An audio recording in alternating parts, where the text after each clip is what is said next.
O pobre consegue mudar de vida quando ele percebe que multiplicar o dinheiro que ele ganha é muito mais inteligente do que simplesmente gastar. Por que quem não tem dinheiro tem que se preocupar com dinheiro? Ah, cara, boa. Porque o dinheiro ele traz muita paz, traz mais qualidade de vida, traz mais saúde emocional, né? Não é simplesmente o dinheiro pelo dinheiro, é que você viver sem dinheiro, você fica agoniado, angustiado, não é uma vida leve, né? Eu costumo falar pra galera, né? Junta uma graninha, não tô falando de 1 milhão, 10 milhões. Você já experimentou ter 10 mil no banco? Isso é um prazer que poucos brasileiros têm e que não tá tão difícil quanto essas promessas absurdas aí de milhões e tal, né? E quando você tem uma grana assim, você consegue ficar melhor, você consegue curtir mais a vida de verdade, teu casamento fica melhor, teus relacionamentos ficam melhor, tudo fica melhor, porque quando você tá todo lascado financeiramente, a tua mente vive em função daquilo. Então eu falo muito da galera, né, que gosta de ostentação. O cara que tá lá na balada curtindo, na verdade ele tá lá, mas por dentro ele tá no cagaço. Porque ele não sabe nem se ele vai conseguir pagar aquilo, né? Então, ter o dinheiro não é simplesmente pelo ter o dinheiro. Tem uma questão emocional que vai fazer você desfrutar melhor a vida com isso, né? Eu falo sempre que dinheiro mesmo tem que servir primeiro para o cara parar de se preocupar com dinheiro. Não, mas exatamente isso. Porque a preocupação do Brasil é dinheiro. Aí o cara não consegue curtir, o cara não tem tempo com a família. Cara, eu fiz uma relação lá de problemas causados pela falta de dinheiro. Diz aí, uns. Todos que você imaginar, tipo Todos. Ansiedade, estresse, divórcio. Até 2019, mais de 50% dos casamentos acabam por questões financeiras. Depressão pra caramba. Teve uma pesquisa nos Estados Unidos que falou que quem tem problema financeiro tem 20 vezes mais propensão a se suicidar. Então é muita coisa e às vezes a pessoa não percebe que a vida dela tá ruim por causa dessa raiz que é o problema financeiro.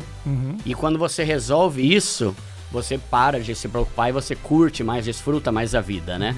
E eu falo muito, né, Rafinha, que não é a questão de você ter 1 milhão, é questão de ter uma graninha ali, coisa que a maioria nunca teve na vida. Né? Eu vivo falando, para de gastar com coisas e junta uma grana. Só que a pessoa às vezes ela ignora porque ela não sabe como é prazeroso você ter uma grana. Mesmo que não seja muito, né? Então eu começaria por aí. A pessoa que não tem dinheiro, no fundo ela tá preocupada por não ter dinheiro, né? Então passe a ter. Tem uma frase que eu falo muito que é assim: o pobre... Meu canal é pra pobre, né? Sim. O pobre consegue mudar de vida quando ele percebe que multiplicar o dinheiro que ele ganha é muito mais inteligente do que simplesmente gastar, né? Então vai ter uma fase ali de você juntar, montar seu pé de meia, pra então você poder fazer, curtir, comprar tênis, fazer o que você quiser, né? Mas ao mesmo tempo tem na cabeça do brasileiro, acredito que não só do brasileiro, esse eterno pensamento, dinheiro é pra gastar, é uma frase que se ouve muito isso, né? Tem, sim. Mas como é que você faz pra equilibrar essa programação, né, com viver a vida? Como é que você faz pra equilibrar isso, cara? Cara, eu costumo dizer que na vida a gente vai ter 2 fases, e isso é muito importante, principalmente pra quem é mais pobre. É a fase de acumular e depois a fase de usufruir. Porque o problema, quando você fala assim, você precisa juntar dinheiro, você precisa investir, o cara pensa que é até morrer juntando e não gastando. Não, não é assim. Você vai ter uma fase que você vai estabelecer uma meta. Primeiro, eu quero quitar minhas dívidas porque isso aqui tá tirando minha paz. Acabou. Meta 1. Segunda meta, eu quero montar uma reserva de emergência, que é aquela grana que você deixa guardada para situações ruins, você não se meter no buraco de novo. 3 mil. Maravilha. A partir daí, vai começar a investir. 10 mil. Maravilha. Aí pode fazer o que você quiser. Entende? Tipo, o ponto é, você merece curtir a vida. Só que quanto mais cara a sua curtição, mais tempo você vai ficar na pobreza. E isso que eu quero resolver, né? Eu quero que a pessoa enriqueça no sentido de mudar de vida. Não tô falando de milhões, né? Eu bato muito nessa tecla, Rafinha. Não é milhão. É deixar de ser um pobre cagado.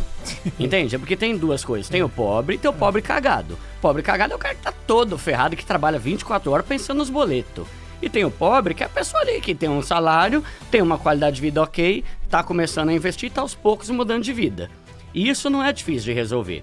Só que com esse tipo de mentalidade, né, de a vida é uma só, eu posso morrer amanhã e tal, normalmente não morre e continua pobre o resto da vida, né? Então, é questão de você estabelecer uma fase de você acumular uma grana para que a partir desse momento que você tiver o seu pé de meia, você conseguir viver e subir teu nível e gastar mais se você quiser. Claro que é direito da pessoa isso, né?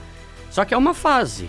E as pessoas querem ir direto para a fase de usufruir sem passar pela fase de acumular. E é um mal necessário, é um mal que vai gerar bem. Eu garanto, mano, qualquer pessoa, é só ver os comentários lá dos meus vídeos, só pobre que tem lá, né? Só pobre. Todo mundo falando, Duda, tá maravilhoso, eu não sabia como é bom ter isso. Ou então, Duda, por que eu não aprendi a investir antes? Isso aqui mudou a minha vida, mudou a minha mentalidade. E a gente que tá construindo um pé de meia e tá começando a curtir com mais prazer e paz, e não angustiado como a maioria faz hoje em dia, né?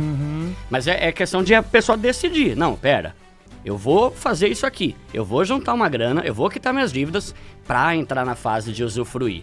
Só que aí é mentalidade, né? Que é muito importante. Qual é o principal motivo que você sente pelo qual as pessoas adquirem dívidas? Tá. Cara, principalmente a impulsividade, a ostentação e o cartão de crédito, né? Porque eu falo assim, Rafinha, o que é uma dívida? Não é comprar muita coisa. Dívida é parcelar muita coisa. Porque assim, se você ganha 10 mil e você gasta esses 10 mil comprando tudo à vista, você não é um endividado. Você é uma pessoa consumista. Você tá torrando e não tá pensando no teu futuro, mas você não tá endividado. Sim. Agora, a dívida é o resultado de um parcelamento. O que é uma dívida? Tudo aquilo que eu compro e não paguei. Pode ser um copo d'água, pode ser um livro, pode ser um celular, pode ser o que for. Então, se você é uma pessoa que tem dificuldade com autocontrole, gasta muito, ok. Ok não, né? Não é bom. Tem que ter um equilíbrio, né? Mas a partir do momento que você fica parcelando tudo, você começa a se ferrar. E o cartão de crédito, querendo ou não, é o maior culpado nisso. A culpa não é do cartão de crédito. É óbvio que é da pessoa. Mas o cartão de crédito, ele possibilita você ficar comprando coisas mesmo sem ter o dinheiro. E quando você compra coisas sem ter o dinheiro, você está fazendo dívida, né? Então, tem a questão do cartão de crédito, que é o melhor meio de ferrar a vida financeira de uma pessoa. É muito acessível, né? Totalmente. E os bancos amam, né? Por quê? Porque eles ganham muito dinheiro, né? Os juros rotativos no Brasil até 2 anos eram o mais alto do planeta. Mas a minha pergunta é o seguinte, é uma pergunta meio ignorante que eu vou te fazer aqui. Eu não entendo muito do sistema financeiro. Eu quero entender o seguinte, o cara faz uma compra, não consegue pagar. Nunca ninguém vai pagar. Quem ganha com isso? Como é que funciona isso? Cara, é que os juros são tão altos que o banco... Por que o juro é alto? Porque o Brasil tem uma galera caloteira. Coisa que em outros países não é assim. Por isso que os juros do cartão de outros lugares são mais baixos. O Brasil tem juros altíssimos porque se sabe que muitos brasileiros não vão pagar. Então eles botam juros altos pra caramba, pra que os que pagarem juros compensem os que não vão pagar. Que é aqueles que depois de 5 anos eu não vou pagar e fica tudo certo. Fica tudo certo entre aspas, né? A pessoa tá queimada, a pessoa tá com o nome sujo e tal. Então tem essa cultura do brasileiro de dar o calote, né?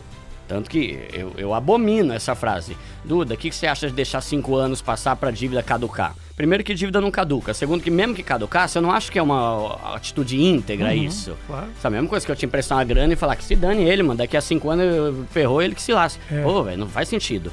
Então no Brasil tem muito isso. E como os bancos ganham muito com o quê? Empréstimo. Empréstimo é dinheiro fácil pros bancos, com juros altos. Cartão de crédito, e quem os bancos mais gosta de dar cartão é pro pobre. Por quê? Porque o rico não vai fazer cagada, e se o rico não fizer cagada, o banco não ganha juros. Então você vai ver, hoje em dia dá pra você parcelar algumas coisas no cartão sem juros. Quem paga direitinho, o banco não ganha nada. Eu comprei a TV ali que custa 5 mil, se o cara pagar 10 de 500, o banco não ganhou nada com isso. Agora o pobre que vai começar a fazer besteira, ou o rico que não tem educação financeira também, né? Ai, comprei muita coisa, esse mês eu vou pagar o mínimo. Aí o banco vai sorrir de alegria, porque é isso que o banco quer. Pessoas pagando o mínimo do cartão, porque aí ele entra com aqueles juros do rotativo que é absurdamente alto. Aí vamos supor que esse cara não pague nunca. O que acontece com esse cara? Depende da dívida, né? Eu fico pensando assim, tipo, beleza, não vou vou deixar caducar, não caducou, não paguei. Esse cara vai preso? Então, essa que é a treta. Por isso que a gente tem a cultura também do calote. Porque muitas vezes a pessoa que não paga, se ela fica enrolando, depois o banco fala, me dá 1.000 aí, deixa quieto 5 mil. Aí ele se dá melhor do que quem paga certinho. Inclusive, então todo o sistema tá errado. Inclusive tem empresas de cobranças, que são empresas que pegam essas cartas gigantes aí de um Visa, e aí ele fala, é o seguinte, aqui na verdade tem 2 milhões de dívida pra você cobrar. mas eu te vendo por 300 mil. Aí ele consegue fazer 500 mil em cima daqueles 300. Ganha em cima, é uma indústria tem securitizador, tem um monte de coisa. É uma indústria que gira em torno do caloteiro. E esse é o ponto pior. Às vezes o cara que dá calote, ele paga menos do que quem paga certinho. Então tá tudo errado, né? Aí beleza, o cara não paga.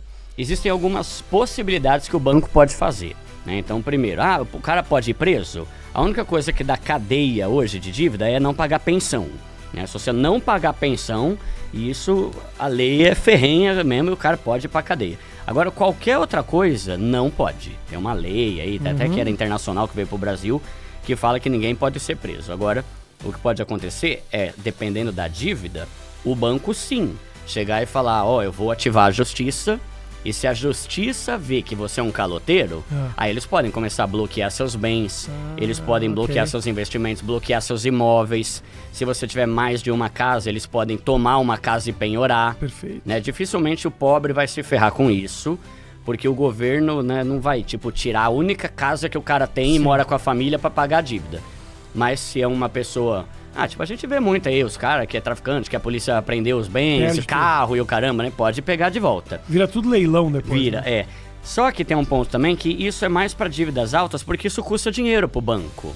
Então o banco muitas vezes faz vista grossa. Comprou o celular lá, não pagou? Que se lasque, vai. Pra eu pagar advogado e ficar pagando custo, vai dar o preço do celular, né? Mas quando são dívidas mais altas, aí sim.